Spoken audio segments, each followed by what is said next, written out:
নমস্কার, আমি রুক্মিণী। বন্ধুরা, আজ আশা করি আপনারা ভালো আছেন। অনেক দিন বৃষ্টির পরে আজ একটু রোদ উঠেছে, তো এই বৃষ্টিতে একটু ভাজাভুজি খাওয়ার মনই করে।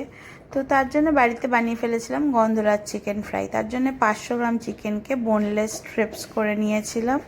এর মধ্যে ওটাকে ধুয়ে ওর মধ্যে আদা রসুন বাটা, গন্ধলেবুর রস, গন্ধলেবুর জেস্ট আর গন্ধলেবুর পাতা, ধনে পাতা, নুন, গোলমরিচ দিয়ে ভালো করে ম্যারিনেট করে রেখেছিলাম 2 ঘন্টার জন্যে।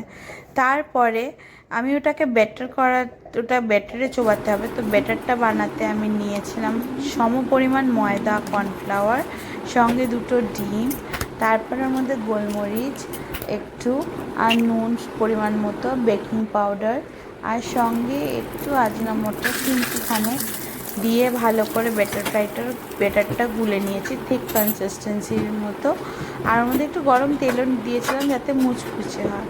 তো এর মধ্যে ডিপ করে গরম তেলে ভেজে নিয়েছি চিকেন স্ট্রিপসগুলো। তো আপনারা দেখতেই পাচ্ছেন যে কেমন হয়েছিল ফুলে। আর এটাকে সার্ভ করার জন্যে এর সাথে আমি একটা সস বানিয়ে নিয়েছিলাম। হোয়াইট মেয়োনিজ আর টমেটো সসকে একসঙ্গে ঘুটে ওটার একটা সস বানিয়ে নিয়েছিলাম। ওই সসটা দিয়ে সার্ভ করেছিলাম গন্ধরাজ চিকেন ফ্রাই। যদি আমার এই রেসিপিটা ভালো লাগে, প্লিজ লাইক অ্যান্ড সাবস্ক্রাইব করবেন আমার চ্যানেলটাকে, যাতে আমি অনেক এরকম সুন্দর রেসিপি আপনাদের জন্য নিয়ে আসতে পারি। Thank you. আমি রুক্মিণী, ভালো থাকবেন।